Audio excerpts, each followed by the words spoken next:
I'd like to introduce Peter from England, who takes LDN for multiple sclerosis. Thank you for joining me, Peter.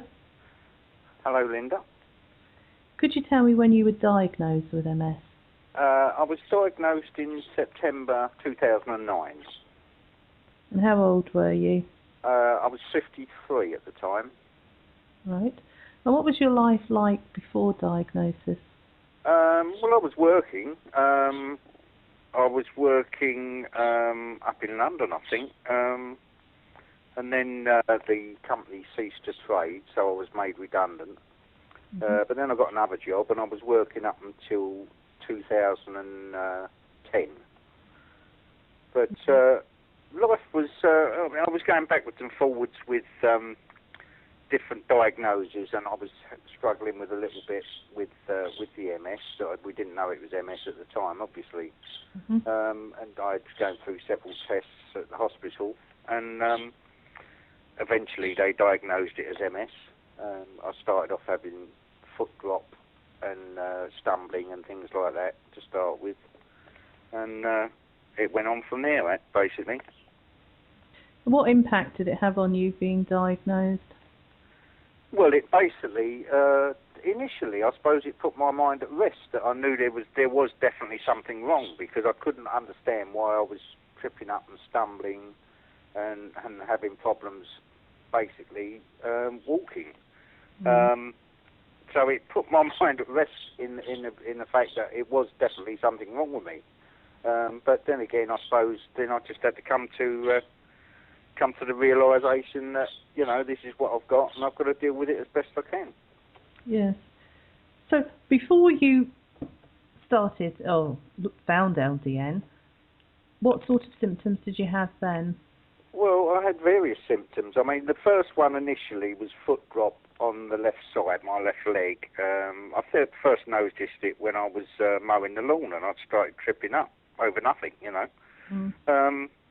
And then I used to play golf 2 or 3 times a week, and then I got to the stage where I could only get through sort of 12 holes before I was getting exhausted and stumbling and things like that. So that's the initial problems I was having.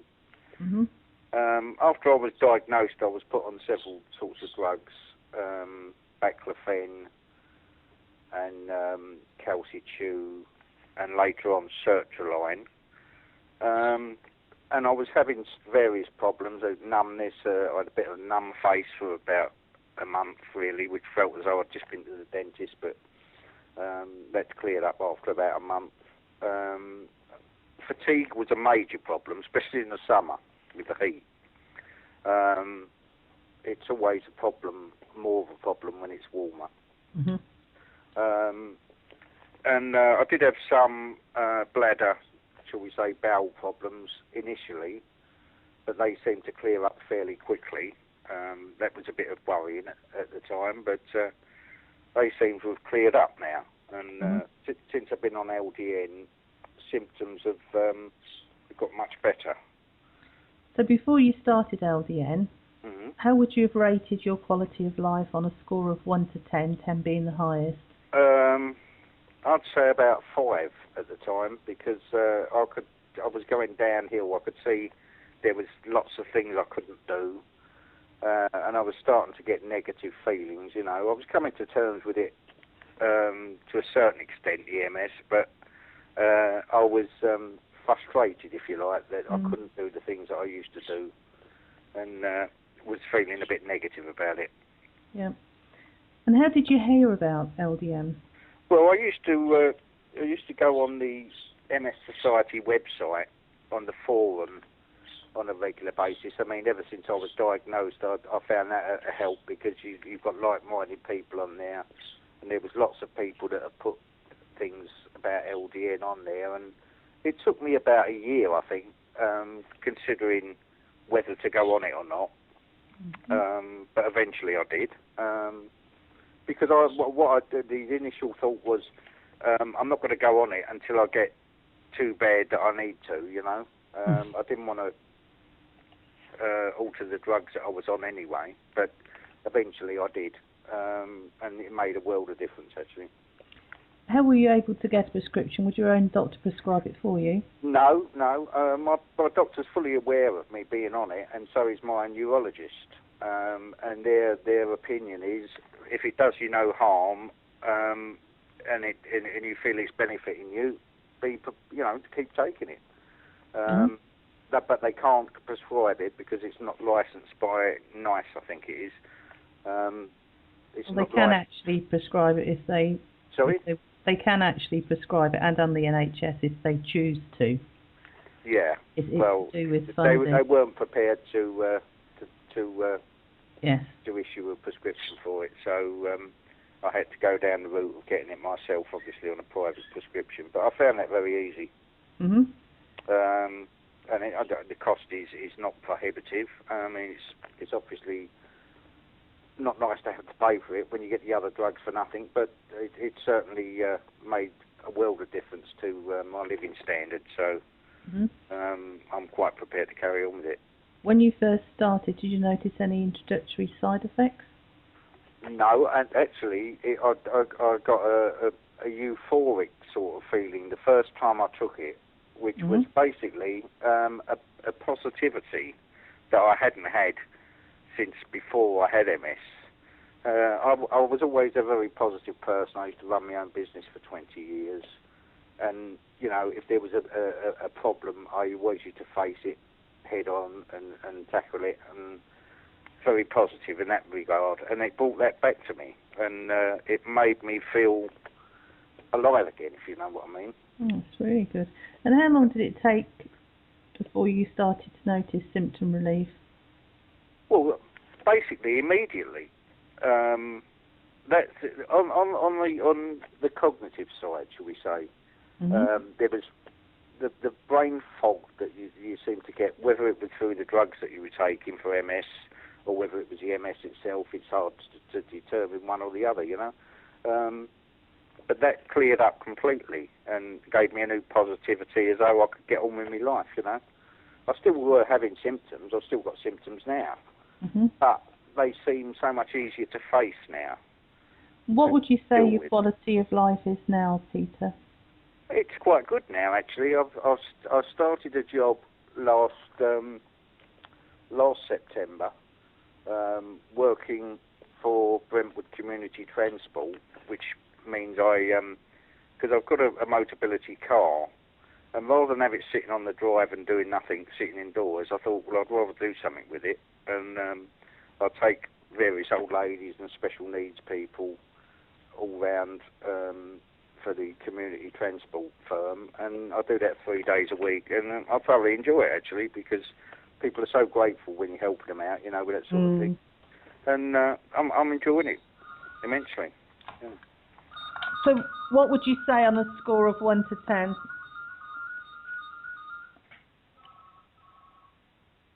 Hello? Yes, hang on. We've got the phone. I didn't unplug it. Sorry. So on a score of 1 to 10, what would you say your quality of life is now? I'd say 8, something like 8. I mean, obviously it can't be what it was before. I can't play golf anymore and things like that, but I'd say certainly it's improved dramatically.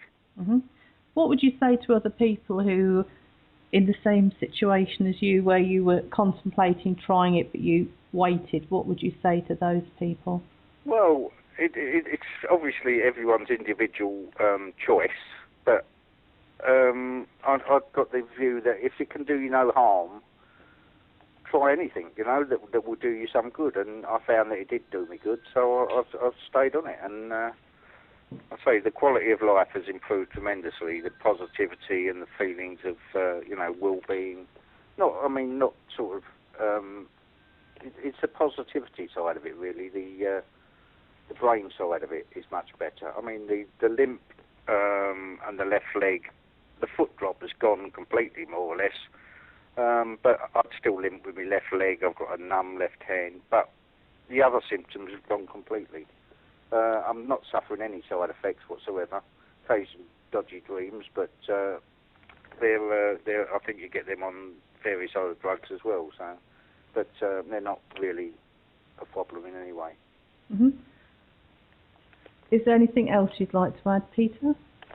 No, I'd like to encourage. I mean, I've got your sticker in my back window, and to be honest, a lot of the people I take around either have got a relative, sometimes their husband have got MS, or sometimes I take people around that have got MS, and I do promote it actually with the people, or they know someone that's got MS, because I'm taking various different people around during the week, on my travels, and I make them all aware of what I've got wrong with me. When they say, well, you've hurt your leg, what's wrong with you? When they see me limp, and I explain to them, and they're very grateful for the help you give them. And, I do point out the fact that that's what I'm on, and this is what, all the plus points of it, and try and promote it in that way, really.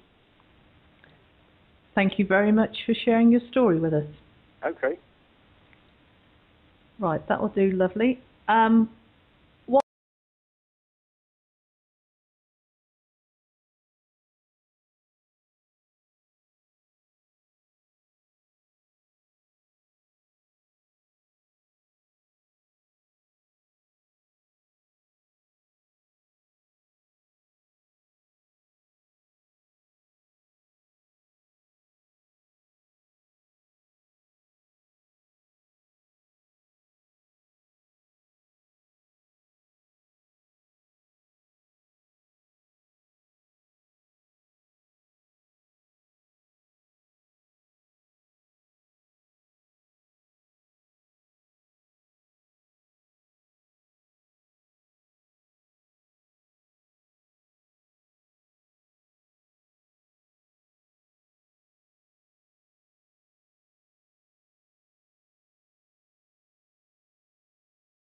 Points of it, and try and promote it in that way, really. Thank you very much for sharing your story with us.